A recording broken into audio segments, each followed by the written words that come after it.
Hey, what's up? It's Lauren Hazel, the Supreme Leader H, and I am back in New York City. This is maybe the third full day. No, that's wrong. Second full day I've been home.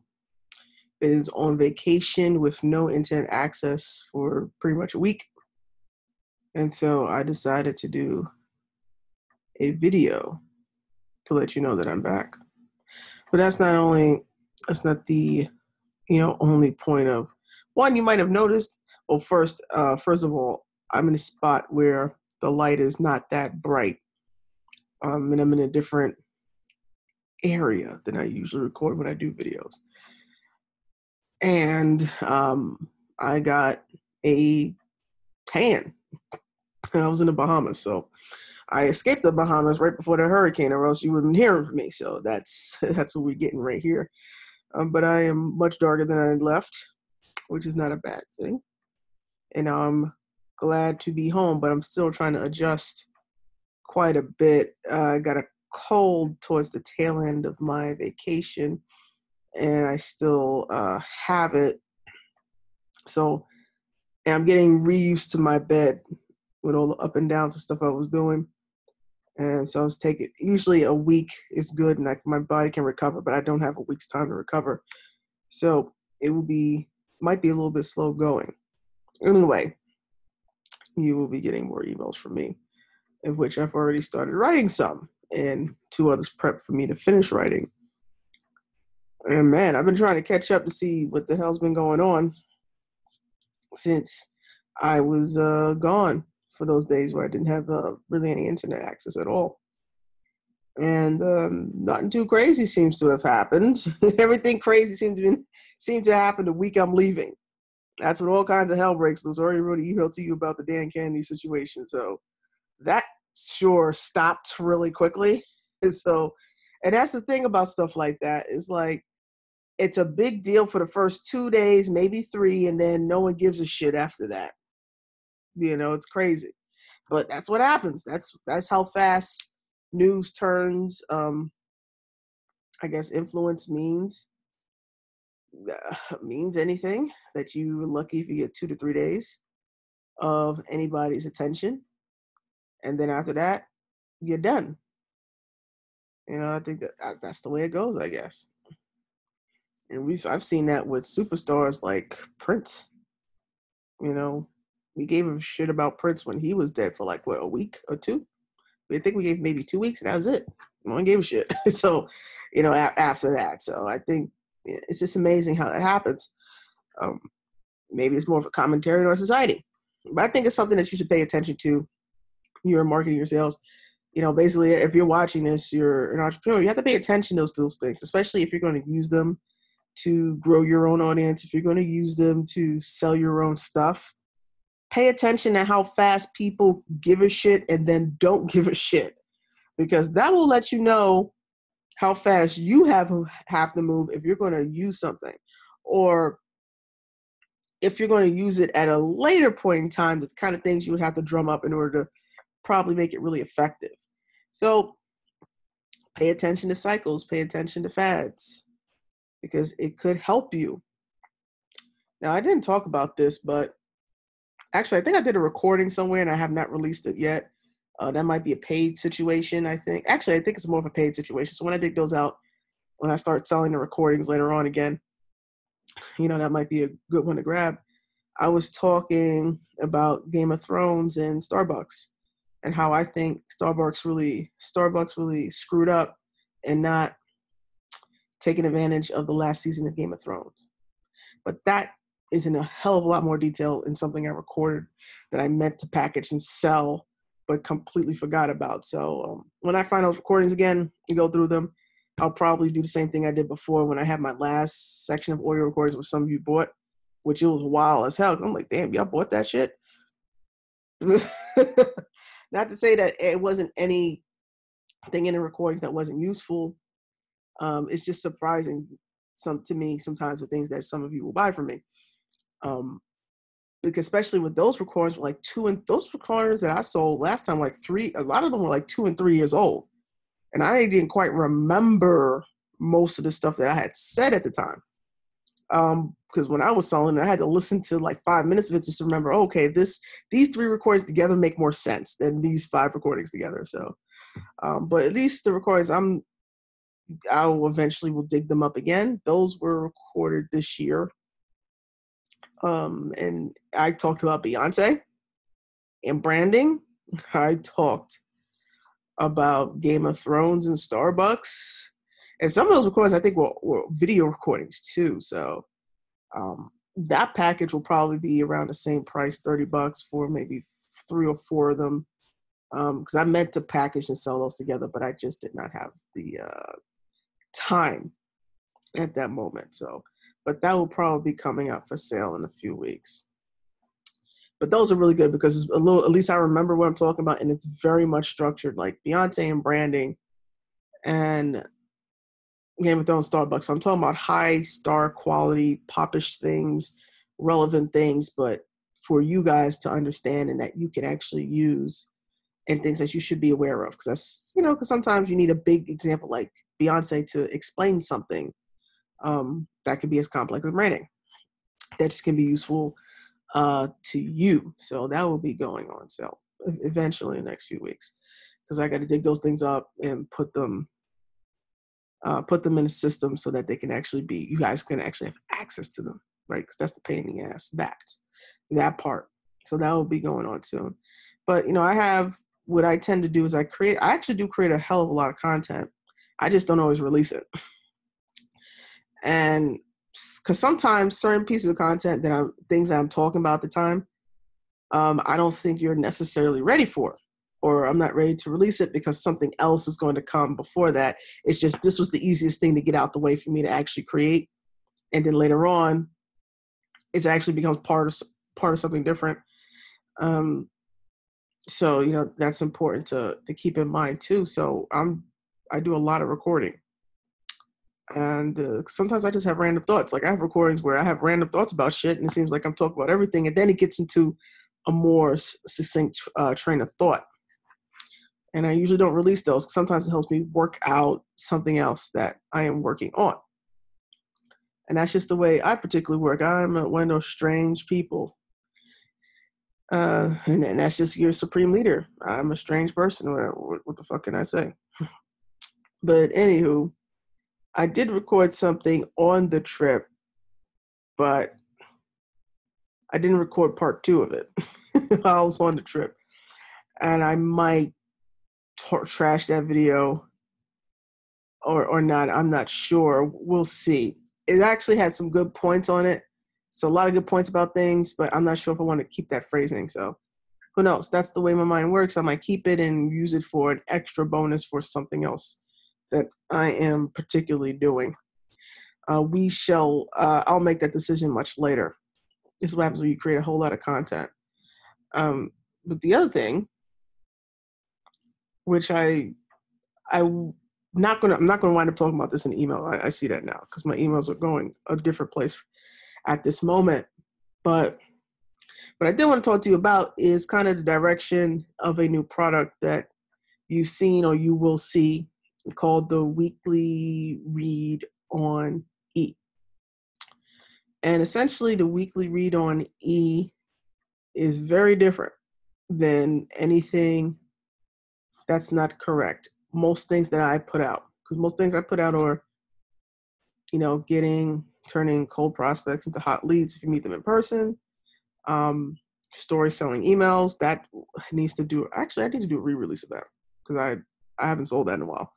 Things like that.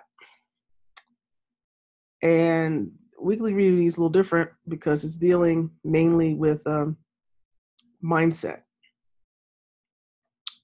And I'm always very careful about this particular topic because I do not want to sound like your wonderful gurus out there who take pictures in hot tubs and really have mommy and daddy issues that they have yet to address, and they try to push their issues on all of us, that some of you want to emulate. Because I come from a very different background than they do. And their messaging usually doesn't work too well on me because I'm Black and I came from the South Bronx. Bang Bang City, the poorest. I lived in the poorest district in the United States of America, and one of the most violent districts in the United States of America, the South Bronx. I've had friends that have gotten killed. I've had a good family friend, a friend of mine, get shot to death last year. So I live my tolerance for things, or that's not particularly the right, it might be the right word in the context, but I have a very different perspective on certain shit. I just don't. And don't get me wrong. People go through their own traumas and their own whatevers and everything else. That's fine. But sometimes some of y'all just need to suck that shit up. My God. It's like, what the fuck's wrong with you? Like some of you just have, some of y'all just want to just plain crazy. I need to get some, mental health checkups and help. Maybe some Xanax or whatever the fuck you need to take. You need to take it. Some of you, y'all just that serious. And others of you, it's just like, if you weren't so damn self-absorbed, maybe you can make this entrepreneurship thing fucking work. Because some of you are just too full of yourselves. And I'm talking about, like, I have an ego just like everybody else, but damn, some of you are just very selfish. And the problem with being selfish without having confidence is you don't get shit done at all. And if you're going to be an entrepreneur, you have to be able to deal with adversity on different levels of adversity. And some of you can't deal with basic adversity. You can't, because I've seen you online bitch about it. You follow people who really haven't gone through anything. And, maybe it's and it might be my perspective, but I don't share a lot about what happens in my life or the things that have happened to me in my life. I really don't. And I am not a person who likes to use my own past, especially when tragic things have happened to me or to people that I had cared about, as ways to get people to follow me. I'm just usually very careful when I do reveal very personal details about myself. Because I just don't use that as a marketing tool to get people to follow me. I do believe in something like you can reveal too much about yourself, and I tend to be very conservative on how much I reveal to you or anyone about myself. But anything I have talked about in my emails, I'm usually willing to go deeper into things. And one of the reasons why I am very conservative about how much I reveal is, one, because of the way I grew up, where you don't tell people all your damn business. And another reason is that, I'm a Black woman, and most of you folks on my list are white, and most of the folks who are in internet marketing are white. And there's just this thing that some of you have about liking to absorb Black pain as if it is fucking heroin, and and I just don't want to feed into some of your addictions, because it's a hell of an addiction for some of you. Some of you on this list are real cool and there's not, y'all good. But some of your counterparts, they love nigga stories. Don't repeat this to your children. But they love nigga stories. They love that shit. They love watching Boys in the Hood. They love that shit. They'll come to me randomly at events. Yes, this has happened. And they want me to tell them ghetto stories because I made, I've done, this happened 3 years ago. Was it 3? It's 3.5 years ago, 4-ish now, when I think about it, since we're in September. And I wrote an email saying I'm from the South Bronx, the home of hip hop and whatever. And someone met me at an event. And this person was, I wouldn't say super excited to meet me, but it was a really weird interaction. And the extra interaction was weird because they wanted me to tell them ghetto tales. And I don't know about you, but if someone randomly approaches you, and let's say you did share something personal, and at that point, I don't think it's such a big personal thing to say that I'm from the South Bronx, that I grew up in the South Bronx, that I live in the Bronx. I don't think that's a deeply personal thing at this point in my life. There was a reason why I used to not tell people that I lived in the Bronx. And this situation I'm describing is the reason why I don't tell people usually I'm from the Bronx, because sometimes some jackass is going to find me at some fucking event and say something that fucking dumb. Tell me again, oh, did you see somebody get shot? I'm like, what the fuck is this? I don't know this person's name, whatever. And they were just super excited to meet me because they didn't give a damn about me as an individual, as a person with a brain. All they saw was that I was entertainment into a world that they wouldn't step foot in if the rest of the United States was burning, but they wanted the ghetto tales kind of bullshit, which is another reason why I don't particularly share certain shit. And I think anyone who has been in those situations would want to do that too. It is the equivalent of, check this out. And I love my vets. Check this out. This is the equivalent to someone coming home from Afghanistan or the war in Iraq, and they're going to an event to get their life together, do whatever, and someone finding out that they have been in Iraq and Afghanistan and jumping up and down and trying to hound them to get them to tell them their tales of being a soldier in Iraq. Did you shoot anybody? Did you shoot any kids? Did you shoot any women? How many people did you kill? Like, that's not something you will go and approach someone who's a soldier about. You wouldn't do some dumb shit like that. But some people have tended to do it to me in this space, which is a lot of times I don't share a lot of shit with you guys. One, because I think there's also a thing about those stories too. I think a lot of people follow people because of those stories, because it's entertainment. And it is entertainment. It's entertainment. Oh my God. And they follow them because of those stories, because stories are powerful.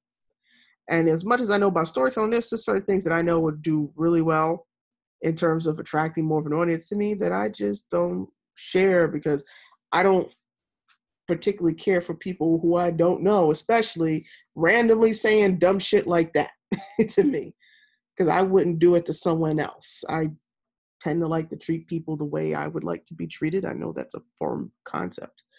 But since there are already stories that I've already told on my email list, there's certain stories I'm going to use a little bit more.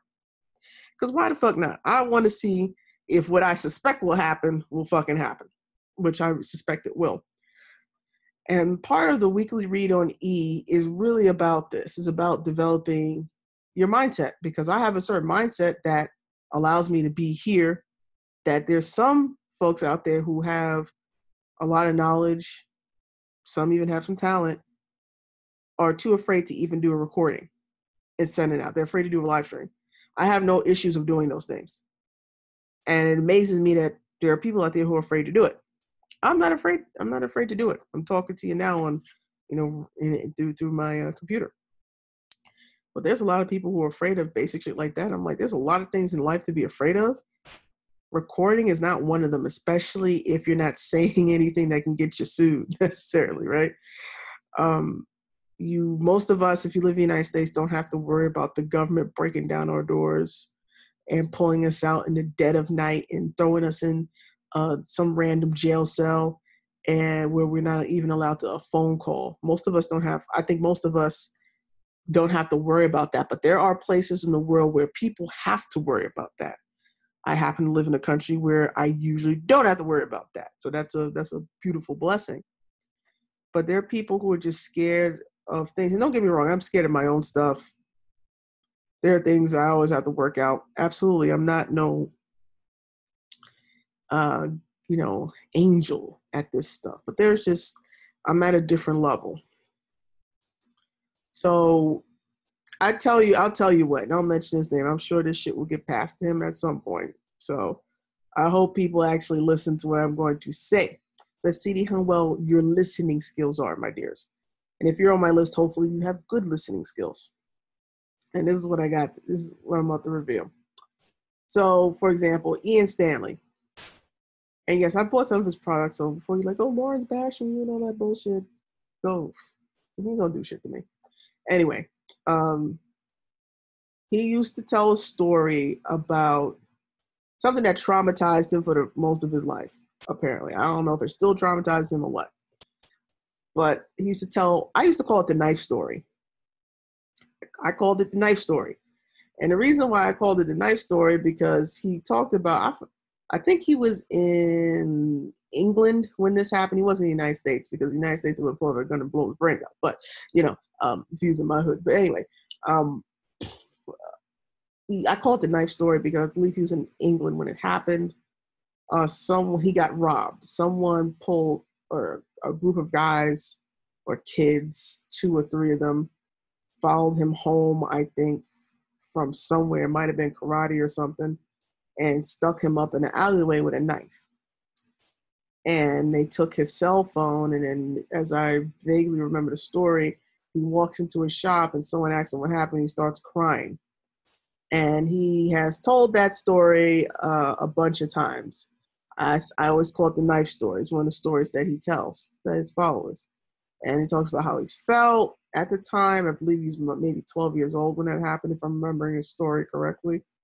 And he tells that story. That's a very traumatic event in his life. The story about him and him, getting stuck up with a knife. And it worked. I believe that story worked really well in building his audience and getting people to buy his stuff and everything else. Guess who that story didn't work on?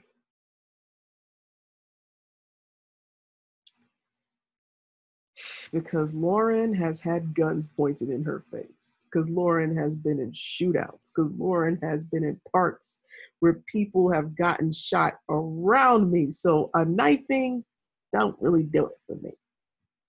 Because that's like, to me, you getting stuck up with the knife. Because I live in a high crime area. Like, to me, that's just a regular day in the Bronx. That's just another day in the Bronx to me. Oh, you got stuck up with a knife someone took. Oh, you're just lucky. Oh, wow, man. You're actually lucky that they didn't stab you. Because where I come from, they would have stabbed you or slapped you up a bit and then left. Or if you're a woman, they might have raped you. So, wow. Now, and because I recall my reactions to these types of things. And to me, it's like, because you've been through shit like I have. And now, once again, it's also a cultural thing. That my line of empathy for those, when people tell those types of stories, is very low. It tends to be a little lower probably than it actually should be for maybe a normal, healthy human being who grew up in a neighborhood that was not dangerous and stuff like that. But, for me, especially in the culture that I come from, that's like, okay, dude, you a sucker. Like, it was your turn. That's it, and that's it. And then we don't recall, but, obviously the thing was traumatic to him because he told the story and it's been very profitable to him. He's told the story, but that type of story don't really work on me. It's worked, I think, on a lot of people in this audience because they grew up in different places where I guess that affects them more. And, the culture of how people view those types of things is a bit different. So I always so when I have initial reactions like that, I always look back, pull myself back from that reaction and be like, okay, well, but to me, it's like, let me tell you this. If you got stuck up in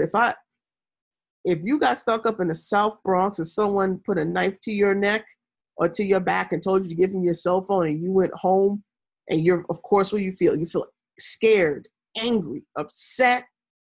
People in your house would have told you to suck it. This is what would happen. in a black household in South Bronx, or a Latino household in South Bronx, or if you were, you're an Italian household in South Bronx living. This is how this would have went. This is how this shit would have went down. You come home crying, upset, angry, feeling those emotions. Someone robbed you, they violated you, took away your sense of security. Like you have Social Security in a place in the Bronx anyway. And this is what would have happened. Your mama sitting right there, your pappy somewhere, or hasn't come home yet, or maybe not even around, whatever. And you were told, I got robbed. You start crying. They'd be like, okay, what happened? I got robbed. You got robbed? Oh, who robbed you? What'd they take? They took my cell phone. What'd they rob you with? A knife. Did they stab you? No. They just took your cell phone. Yeah. They didn't take your shoes? No. Did they hit you? No. Suck that shit up, motherfucker. That's would have been the fucking reaction. Okay? So, hey, that's would have been the reaction. I'm just letting you know. Like most of the night, like 75% of the time, that would have been a fucking reaction. You go back home, upset, crying about someone sticking you up at 12 years old in an alley with a knife, and the only thing they did to you was take your cell phone. You still got your hat. You still got your jacket. You still got the shoes on your feet, your sneakers. They would have told you to suck that shit up. Or flip side, depending on who you are, and you ain't hit them back, they only had a knife. Why you be acting like a punk? They only had a knife. How many people? 2? How many had a knife? 1? You could have taken them. The other reaction. Or the other one be like, would felt a little sorry for you. Okay, listen, just clean yourself up. Okay, well, you just got hit, This shit happens. Did you see who it was? Okay, we're not going to call police because we don't need that trouble in the house, We call police, they get picked up. Next thing you know, they'll be shooting at the house. Now we're just going to have to suck this up. And on a rare 2%, but trust me, you would not have been getting any therapy for that. Therapy was not an option. That's where I grew up. That's how I grew up. Okay. And some of you, if you're nodding your head to what I'm saying, you might have grown up that way too. Because there are places in the world where that's how we grew up. So sometimes I don't feel the same type of empathy that I guess I should feel in those situations, or because I logically would have been like, why did you get, and here's the other thing. You'd have gotten 20 questions from your mother or your father or your aunt, depending who's in the house when you get there. Where were you? What did you have on? Why did you have your cell phone out in your hand like that? All the questions. No one would have asked you, as long as you weren't bleeding on their carpet, most of the time, no one would have asked you what you felt. And that's how I grew up. So sometimes those type of stories worked, I think, with a lot of his audience, but that didn't really work on me. Because every time I hear that, I read that story, I'm like, oh, well, you lied, motherfucker. They didn't stab you. So, but of course, that story had a profound effect on him because he grew up very differently than what Lauren grew up. He didn't grow up in the South Bronx. He didn't grow up in a lower income neighborhood. He did not grow up in a drug infested neighborhood. But like I did, we 2 different worlds. So he wasn't used to any of that. 2 different worlds. So not that his story is irrelevant. It just don't do shit for me. Not in that way. If anything, I started in my mind asking questions as to why he was such a sucker. And that's just the way I grew up. That's what happens a lot of times. It's just like I grew up in the 90s. I grew up in an era where if you're a woman and you went to a party and you picked up a drink from someone, you drank it and you woke up the next morning with your panties hanging around your neck, it was your fault because you were stupid enough to take a drink from someone, especially someone you didn't fucking know. That was your fault. I grew up in that era. So sometimes when I see shit and read it, I have to pull myself back from an initial reaction because I've been conditioned to think a certain way. But being with that, so if I think so little of someone getting stuck up at 12 years old with a knife, which was a traumatic event for him, And I've been through traumatic events where seeing people get shot in front of me or having people pull out guns and shit on me and other things that have happened in my life. And I don't reveal those stories because they're not, in my mind, such a traumatic event. It's an everyday, possibility. It's just a different worldview. And that's something, and there's a lesson in this whole long ass recording. A lot of your audience will have different worldviews about things. You will talk about things that might trigger them or not because they have very different worldviews. I came up in a different era. I have a very different worldview. Some of the things that have happened to me have never happened to my nephew as of yet, and I hope they never do. And I really don't hope they never do because he doesn't need, that's not a help like that. Those things that did happen to me or I've witnessed or known things that have happened to people close to me, that's not something I would wish on somebody else. I wouldn't wish that, your child was in the park and someone pulled out the gun and started shooting. I wouldn't wish that, you might have a fear of calling the police because of something might happen to you or that you're afraid to go to the store without carrying ID. Like, I'm one of those, I've noticed things, like I'm a little bit more paranoid, but when I leave my house, even to go to the store, like there's 2 blocks, that's literally around the corner for me, I carry my ID with me because in case I get stopped, I can pull out my ID and say, oh no, I live here. And that's just a habit because of how I've grown up.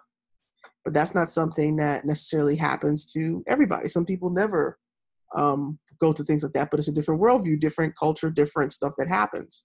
So I have a very different worldview with things like that. So if I'm talking to an audience that has that same type of worldview, I talk to them very differently. Now, some of you watching this are probably horrified by some of the shit I just said, and you're going to pass this video to Ian and all kinds of shit. Oh, Lauren just talking shit about you. Lauren said you're a punk. Go right on the fucking head. Just, like I said, you can watch a video if you want, believe what the fuck you want.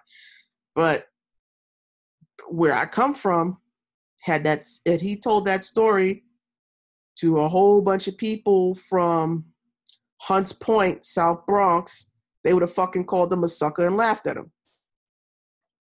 Because the worldview. Even if people who have been in that situation have been traumatized and even kind of relate to him, they would have called him a sucker and laughed. Because that's not what we do in our culture. And it's just a worldview shit. It's like, I've had friends who come from different parts of the world where it is, for example, I'm going to tell this story, and this is not my story. This is a story of someone who's a friend of mine in college. She came from a place in Africa where they had child soldiers, and it was like, it's this war-torn area, one of the war-torn areas in Africa. And where she came from, it was common for women to be raped by soldiers because the soldiers can just knock in your village, stay in your house, and do whatever the fuck you wanted. And if you've paid attention, over the years, they used to sometimes have a documentary on these women in these villages who were getting raped and these children who were getting raped. She was kind of a part of one of those villages where that stuff was common. So, we became, friendly because we were taking a couple classes together, and she started telling me about these are some of the things that would go on to her. So here was safer than where she had come from. And so she had a different perspective and worldview on things. Because at least here, if a woman is raped, she has a little bit of a recourse versus where she came from. And that was some crazy ass shit because some of the stuff she told me was just fucking horrifying. Which makes me more appreciate that I, live in the United States because she talked about the shit that happened, with her government and growing up and being torn from her family at different points. And there are people who've gone through that. And if anything else, if you ever get a chance to listen to people's stories, have some fucking empathy. Not everybody's tragedies is entertainment, right? But it'll make you appreciate what you got. And that's what part of, building up your mindset is appreciating that, well, shit could be worse. I could be there and that could be happening to me. So now that I know shit could be worse, doesn't mean I want to stay currently where I am. I want to move forward, which might be growing my business, getting a customer, doing whatever. And, that's important to align. So, I think I'll probably start revealing some more of the story since it's profitable and I have people to feed, including myself. But, you know, it's just, if there's a lesson in this, which there is, you know, understanding different people's worldviews. And I tend to have a little bit of respect depending on what type of worldview we're talking about. Like for me, getting stuck up with a knife, yes, it's a tragic thing. It's something that makes you feel loss of security and everything else. But when you're talking to a person where that's an occurrence that is more common in their neighborhood, and there's a way in which that culture says you need to deal with that, understand that they might listen to your story and laugh and kind of laugh at you or look down at you or be completely horrified and surprised just because they haven't experienced it. That's not a norm in their culture. You know, so like gun violence and, you know, rape or abuse and fights and assaults, that's more common thing, especially the time I grew up in the South Bronx. That was a more common thing than it is in where other people are used to coming from. So even though we're both traumatized to a certain extent by it, like if I've been robbed 8 times in my life, I'm a little bit accustomed to being robbed, right?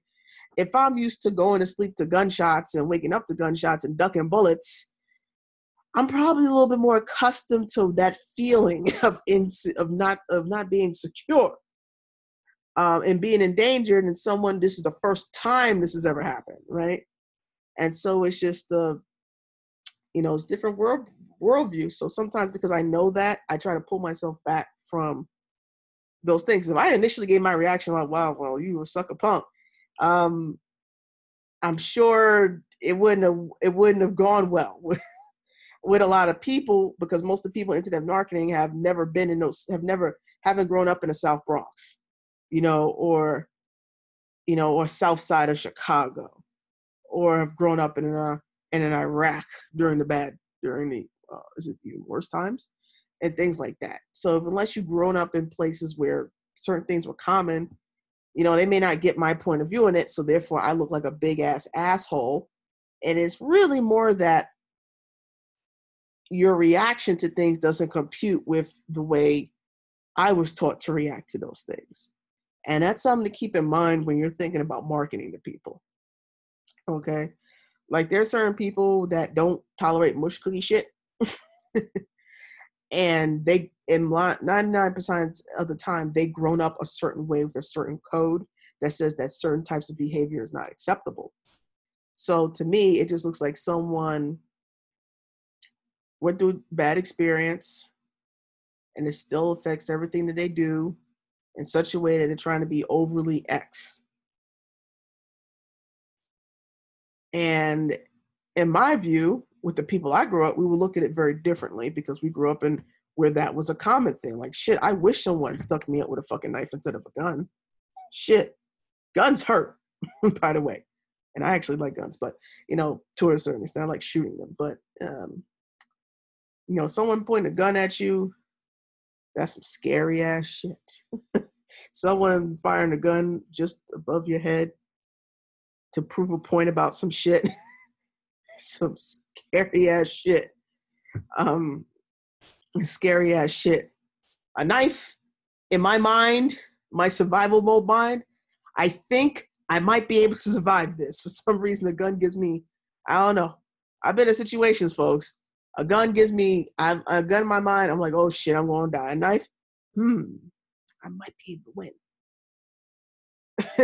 My mind says, you know, like I said, I'm a weird person. I grew up in a horrible place, you know, a horrible place, as they tell me now that I grew up in a horrible place, and therefore I need, you know, I need therapy. Apparently, you know, because I think about these things in such a way, like, but you know, but that's what that's what it was. So I want you guys to understand perspective, and that's very important if you're writing sales copy. Like if you really want to get down into your audience, try to understand their perspective. Like this is a test video. You guys will listen to what I'm talking about. Some of you will go run telling on a motherfucking mountain, like Lauren called someone a bitch or whatever, blah, blah, blah, because they're scared of a knife. No, I didn't. I didn't say that. I'm just saying we have a different worldview. My worldview, based on what I know the story to be, and why I don't particularly reveal a lot of the traumatic ass shit that I've gone through in my life. But that I would start revealing stuff that I've already talked about in a little bit more detail. One, because it's a very common thing to some people eat up that shit just to eat it up because they feed on what we like to call black pain. And those are people who are just, they don't realize how sick they are. It's like the gladiator mentality. It's like, we want to see the blood, we want to see the blood, we want to see the gore. Like, they disassociate that an individual has gone through something and they just want the story because it gives them a high. And the problem with these kind of people that it gives them a high is that they tend not to buy shit. That's the other thing. It's like Ben Siddle said, the dopamine fiend. Like, their dopamine in stories and his tragic stories, like, they literally feed and leech on people's pain because they don't care about the good stories. They don't. Like, if I say, hey, this really good thing happened to me, they don't give a shit. They just care about the blood and the guts and the violence because it feeds some really fucked up shit in their head. And I'm more trying to not have those people on my list than anything else because they don't do anything. They like to feed off of shit. They don't work on their business. They don't work on becoming a better entrepreneur or even a better person. They like to start shit where there isn't shit to be started. Because those are people who go run telling on a mountain and shit. They don't do that. And they don't look to correct your mindset. They get better as an entrepreneur, which goes to my closing point, which is the weekly read on E, which is me writing every week in a digital newsletter email. It's paid. It's $12 a month, in which I talk about the things that help build up my mindset and that I'm reviewing, such as I'm starting off with The 50th Law by Robert Greene and 50 Cent. It's one of my favorite books, and it's all about fear. Fear is always a big issue with me. Maybe it is with you. And this is the 10th anniversary, and I reread this book often. I have the audio version of the book too, and I listen to it. And I'm just taking a few things out of this book, not everything. It's not a book notes thing. And I'm talking about those little points that, for some reason, this read around have really stuck out to me. Pieces of self-reliance and stuff like that. And I'm taking one newsletter per week, and I'm writing about that little point. And it starts off with me, talking about exactly what it is, what it's talking about, and then relating to it. And not only that, because it's not just a motivational piece, it's also applicable. Because I like to have both. I like to have the theory and the application. So it's a little bit of theory. Hey, this is what he's talking about. This is the application. How you could apply it not only to your life, but also to your business. Because check this out. If you can understand the mindset shit, which is all psychology, then you can be a better marketer and salesperson. Like, if you understand self-reliance and some things that go into being self-reliant, the dangers of not being self-reliant, and you understand psychologically the things that go on, and I could just say that, hey, you know what, this piece of when they talk about self-reliance really stuck out to me this read, and here's my little 300 to 400 words on it. Now, here is how you can apply it to your life. Think about those things.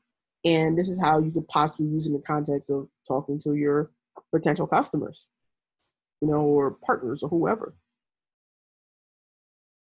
It becomes powerful. It becomes a tool that helps you use all the marketing tactics a hell of a lot better. Because if you become self-reliant, but you have customers that are reliant for you for certain types of information, then you will always have the fucking power. And if you can have power, you can also have money. And that's the kind of stuff that the weekly read is about. And like, now we're doing 50th Law. I know I might, another book that I'm going to go over again, start reading again, is a book by Jim Camp. No. So Jim Camp has some amazing things in the first few chapters of his book. And I want to read it over again because I know that I highlighted things the first time. I'm like, I need to remember that. And I know that a couple of issues of the weekly read on E are going to be dedicated to a couple of things that I remember on the first read that were pretty good.